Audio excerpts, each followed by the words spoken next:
ဂီတဝါဒနာရှင်များအားလုံးမင်္ဂလာပါခင်ဗျာကျွန်တော်ခုတလောကျမ်းမာရေးလေးမကောင်းလို့ဝါဒနာရှင်များကိုပုံမှန်အပတ်စဉ်တိုင်းတင်ဆက်နေတဲ့မြန်မာတန်ခဏဝင်တချင်းလေးတွေပေါ့နော်ကာလာအိုကေဝါဒနာရှင်များအပန်းပြေတည်ဆိုလို့ရအောင်ကျွန်တော်တင်ဆက်ပေးနေတဲ့စင်စေလေးတွေကျွန်တော်မတီးပြဖြစ်တာကြာပြီပေါ့နော်အတွက်လည်းအားနာပါတယ်ကျွန်တော်အားပေးနေကြတဲ့ဂီတဝါဒနာရှင်များကျွန်တော်ကျမ်းမာရေးမကောင်းလို့ပါခင်ဗျာကျမ်းမာရေးကထိုင်လို့မရလားကြောပါလားရှင်ဗျာဟိုကထိုင်ပြီးတော့အလုံးလုံးတဲ့လူဆိုမှထိုင်လို့မရတဲ့ယောဂဖြစ်တယ်တခါလဲခွဲပြီးပါပြီ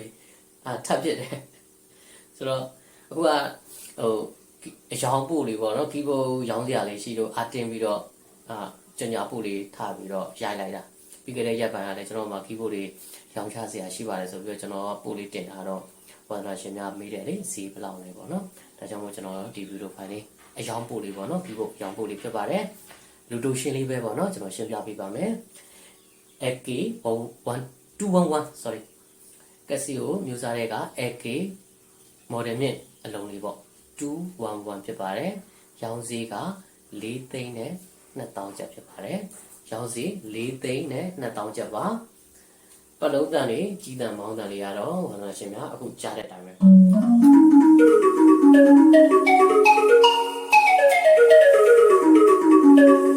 နော်ပြီးတော့သူ့ရဲ့အာသာချက်ကပါဝါပိတ်သွားလို့ရှိရင်လေထည့်ထားတဲ့ပတ်လုံးတန်မောင်းတန်ကြီးတန်တွေကမပြောက်သွားဘူးမပြောက်သွားဆိုတော့ကျွန်တော်ဝါဒနာရှင်များကျွန်တော်ထည့်ပေးလိုက်တဲ့အတိုင်းပဲပါဝါဖွင့်ပြီးတာနဲ့601 602 603စသဖြင့်နံပါတ်လေးတွေခေါ်ပြီးတော့ဒီပတ်လုံးတန်ကြီးတန်မောင်းတန်လေးကိုရှာတီးလိုက်ရုံပဲကိုထည့်နေစရာမလိုတော့ဘူးเนาะအဲ့ဒါလေးသူကအာသာချက်ပါဒါကြောင့်မို့သူကြတော့ရောင်းစီက4သိန်းနဲ့2000ကျပ်ဖြစ်ပါတယ်ခင်ဗျာအခုဒီဘေးမှာထောင်ထားတဲ့ဒီအလုံးလေးတွေအဲ့ဒါပတ်လုံးတန်မောင်းတန်ကြီးတန်ထည့်တီးလို့ရတဲ့အလုံးတွေပဲသူတို့တွေလည်းသူတို့တွေကြတော့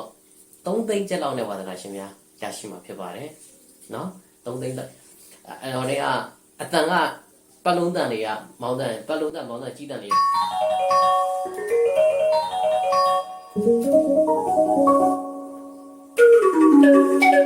ပတ်လုံးတန်ကြီးမှာဒီနီးကိုထွက်ပါတယ်เนาะဒီဘေးနားမှာထောင်ထားတဲ့အလုံးလေးတွေဒါလည်းနောက်ရက်တွေမှာကျွန်တော်ကြညာပေးမယ်เนาะဒါပေမဲ့သူကြတော့ဘာဖြစ်သွားလဲဆိုတော့ပါဝါပိတ်သွားလို့ရှိရင်ထည့်ထားတဲ့ပတ်လုံးတန်တွေကမရှိတော့ဘူးပါဝါဖွင့်ပြီးတော့ကိုတီးတော့မဆိုရင်ဖုန်းနဲ့တစ်ခါပြန်ထည့်ရမှာပေါ့နော်အဲထည့်ဖို့ဖြစ်နေတော့ကျွန်တော်ရှင်းပြပေးပါတယ်နော်ဒါပေမဲ့သူကြတော့4သိန်း2000ကျပ်ကြတော့သူကအာသာချက်ကပါဝါပိတ်သွားလဲမပြောက်သွားဘူးပတ်လုံးတန်တွေကရှိနေတယ်သူရဲ့အာသာချက်ပေါ့နော်ပြီးတော့နှစ်တန်ရောတီးလို့ရမယ်အခုဒါဆိုရင်ပတ်လုံးတန်နဲ့မောင်းတန်လေးနဲ့ရောတီးမယ်ဆိုရင်ကြီးတန်လေးပေါ့အဲဆိုပတ်လုံးတန်နဲ့ကြီးတန်လေးနဲ့ပါနော်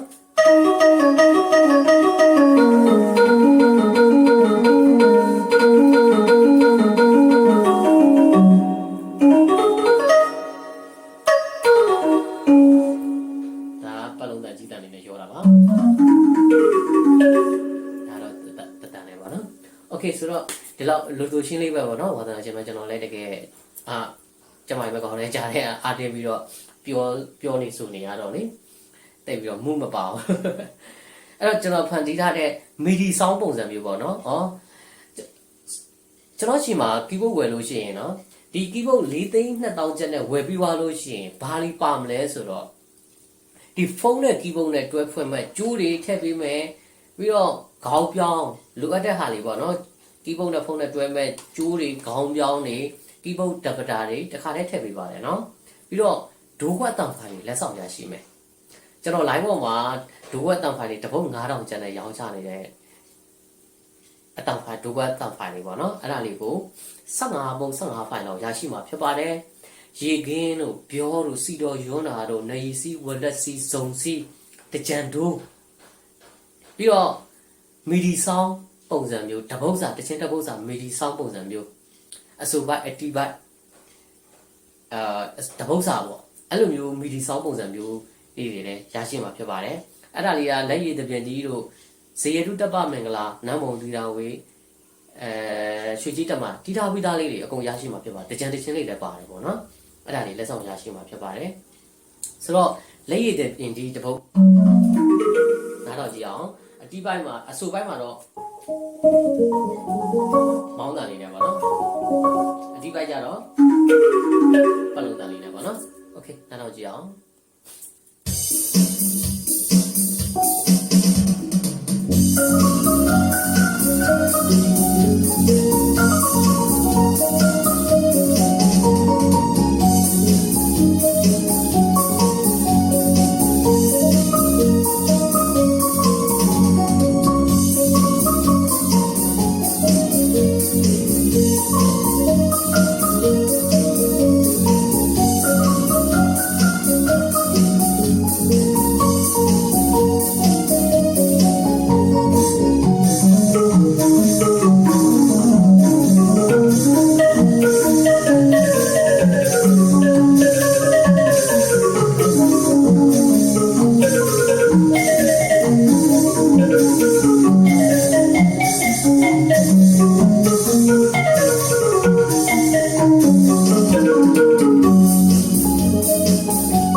မီဒီဆောင်ကအဲ့လိုမျိုးပေါ့အဆိုပိုက်အတီပိုက်တပုတ်စာဒါဖုန်းလေးနဲ့တွေ့ပြီးတော့ဝါသနာရှင်များတိခတ်လို့ရပါတယ်နော်ဆိုတော့ဝယ်ယူအားပေးမဲ့ကျွန်တော်ဝါသနာရှင်များကျွန်တော်ရဲ့ဖုန်းနံပါတ်ဖြစ်တဲ့39 263 404 153ကိုဆက်သွယ်ပြီးတော့ဓာတ်ရိုက်ဆက်သွယ်ပြီးတော့မှာယူအားပေးနိုင်ပါတယ်နော်ပြည်ပကဝါသနာရှင်တွေဆိုရင်တော့ထိုင်းနိုင်ငံလောက်တော့ပို့လို့ရပါတယ်ခင်ဗျာပြည်ပကဝါသနာရှင်တွေဆိုရင်ထိုင်းနိုင်ငံကိုပို့ပြီးလို့ရပါတယ်ပြည်ပကဆက်သွယ်မယ်ဆိုရင်ကျွန်တော်ရဲ့ဖုန်းနံပါတ်ဖြစ်တဲ့39 263